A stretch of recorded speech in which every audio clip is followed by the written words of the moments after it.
welcome to another masterclass with the Modern Conducting Academy. I'm Dr. Jacqueline Normandy, the founder, and tonight we are here with Chelsea Cook, and she's going to tell you how to make lemonade, making the most of what you have. With that, I'm going to turn it over to Chelsea. Sorte, amor tirano. This is the aria that I was singing when I lost the Metropolitan Opera National Council auditions. And after losing this competition for the second time, I was subsequently forced to go into the elementary music classroom. Now, let me tell you something. Teaching was the last thing that I wanted to do. And here I was in a classroom surrounded by a bunch of broken, busted xylophones that they called Orff instruments. And to make matters even worse, I did not know how to play a xylophone. And I was still bitter that I had to be here in the first place. But little did I know how something bitter would become something beautiful. Hello, everyone. My name is Chelsea Cook, and I'm super excited to share this session, Lemonade, Making the Most of What You Have. Thank you so much for joining me on today. Before we dive in, I want to start with a fun icebreaker to get our creative juices flowing, or should I say our lemonade flowing. This is called our Household Instrument Challenge. When life gives you lemons, make lemonade, right? Well, what about when life gives you no instruments? Make music anyway. So I invite you now to take 5 minutes to grab any household item around you. It could be a pot as a drum. It could be a set of keys as a shaker. It could be a rubber band as a guitar string. Anything that you can find that can make a sound. So I'm going to give you 5 minutes, and this is what you're going to do. You're going to make up a song about this item. You can sing about it. You can rap about it. You can chant about it. Just make it as creative as possible. And you have 5 minutes starting now. Are you ready, Jacqueline? I'm ready. Here we go. It's an Orff reunion, and we're breaking all traditions, breaking all traditions. What you got in your house, Jacqueline? I've got keys. I've got my keys. Yeah, I've got keys. I've got my keys. Woo! It's an Orff reunion, and we're breaking all traditions, breaking all traditions. That was absolutely amazing. Give it up for Jacqueline. Give it up for Jacqueline. Give it up. Absolutely amazing. I love your inspiration. You didn't even know what you were going to do, but you just did it on the spot. And so that happens to us as educators, right? Sometimes we just have to think on our feet. And so in this, this is going to actually be tied to our theme. So thank you so much for just jumping in. This little activity is more than just fun. It's a taste of our theme today.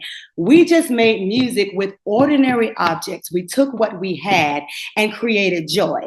That's exactly what making lemonade is all about. It's about making the most of what we have, even when what we have seems unusual or even humble. Before we continue, I want to take a moment and show you some videos that really inspire me. They never cease to inspire me. These videos, they show 2 separate individuals that learned how to make the most of what we have or what they have. And so today we're going to explore how to harness creative resourcefulness in our teaching and in our lives. This session is all about turning life's lemons, which are our challenges, our limited resources, our setbacks, into sweet lemonade. And so I'll share some other stories and some inspirational videos, some from my own journey, organized around 3 flavors of lemonade: basic lemonade, strawberry lemonade, and the Arnold Palmer. Each one represents a stage of making the most of what you have, from the basics to adding your own twist to mixing in new opportunities. The very first topic that we're going to talk about tonight is basic lemonade, finding the formula. The first written evidence of lemonade goes all the way back to 1000 AD, when someone figured out that the combination of water, lemons, and honey would make a pretty palatable beverage. And it is a formula that has been around for over 1,000 years. Just like the classic lemonade recipe: lemons, water, and sugar. This is all about the basics, using whatever you have on hand to create something sweet. Even if all you have are metaphorical lemons, basic lemonade is still good. In teaching, that might mean using limited resources or facing challenges head on with creativity and with hope. To set the stage, I want to share two short inspirational stories that never fail to move me. These videos show some people making incredible lemonade out of some big lemons. As you watch, think about what challenges they face and what they managed to create. In the very first video, however, I'm going to play the music first, and then we'll watch the performer.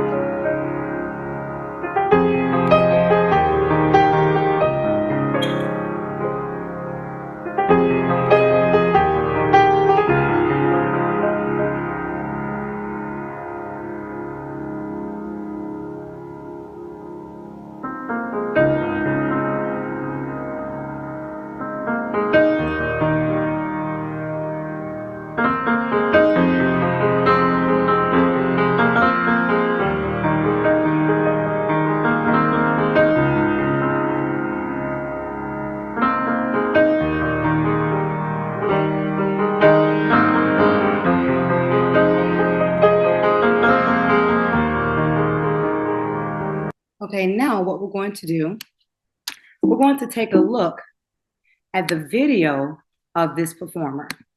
Now, I want to let you know, this student was in high school when he recorded himself playing this piece. And after he performed it, the video actually went viral. So let's take a moment to take a look.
Now, just to give you a little bit more insight about this particular individual, he was around 16, 17 years old at the time, I believe. His name is Darius Simmons. And when the composer of this piece saw this performance, he invited him to actually come and perform the piece at Carnegie Hall. And then later he was invited to appear on the Steve Harvey show. And that's when I found out that not only did he just have 4 fingers, he had 2 prosthetic legs. So amazing and absolutely resilient, absolutely resilient. Now we're going to move on. I'm going to share with you the next video.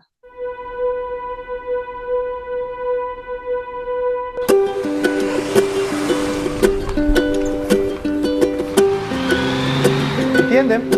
Bueno, entonces tienen que atender.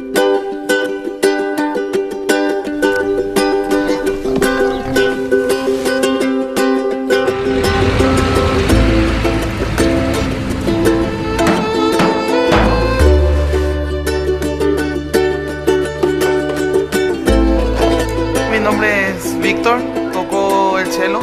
Mi nombre es Ada Maribel Ríos Bogado y toco el violín.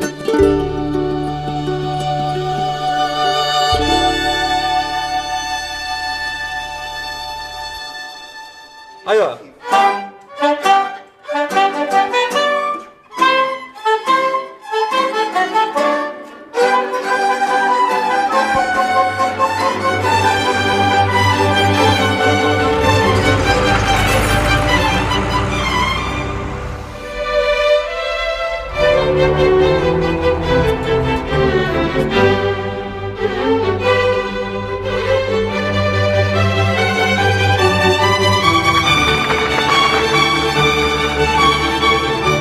group of kids in Paraguay actually made all of the instruments out of trash.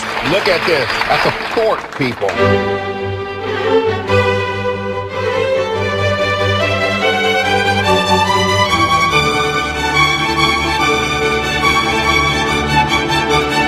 Let the gift of music shine through tonight on that stage.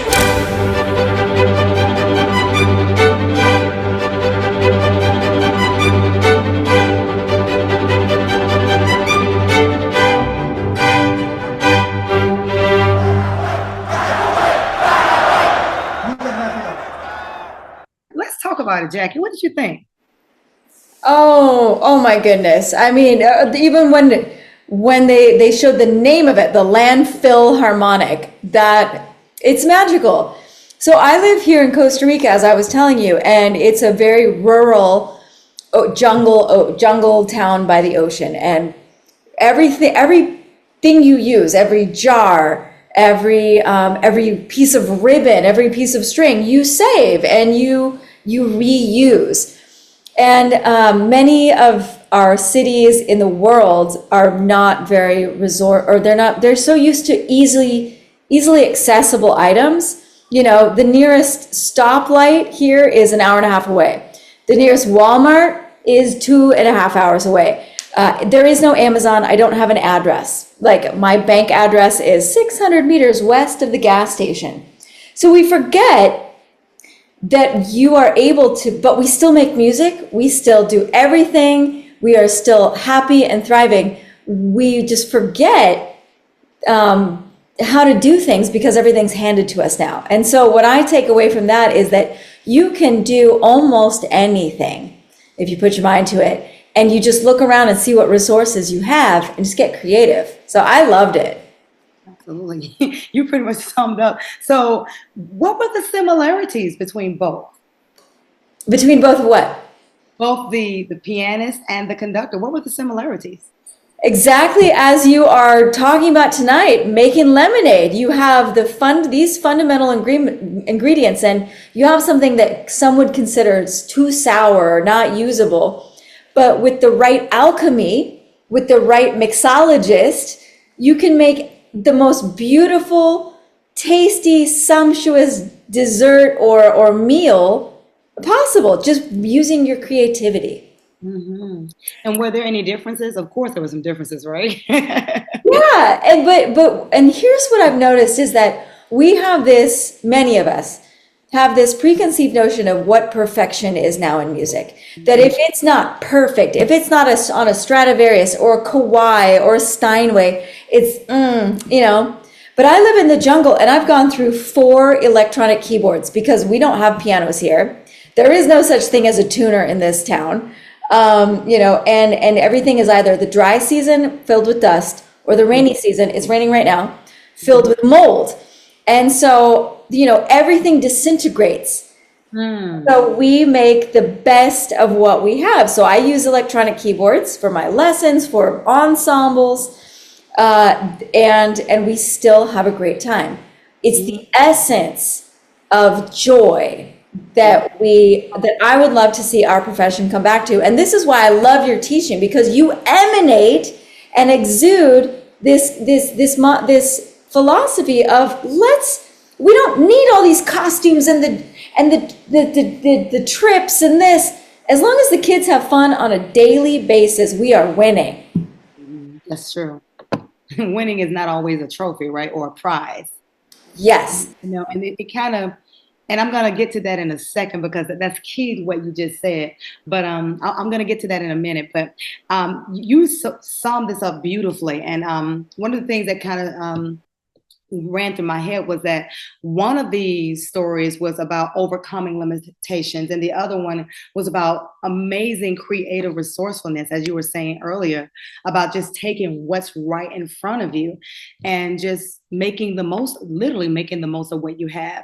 And so these stories truly remind us that limitations can spark unbelievable creativity. The first young man, Darius, he didn't allow missing fingers to stop him from playing at the highest level that he could. And those Paraguayan students, they did not allow poverty to stop them from forming what became a beautiful world-renowned orchestra. Y'all were on Oprah, okay? So, and focus, instead of focusing on what they didn't have, they focused on what they did have, which was passion, resilience, and imagination, which all of us should have as educators. And with them, the results were absolutely outstanding. And my thoughts on these videos is that we should make the most of what we have and stop making excuses for what we don't have.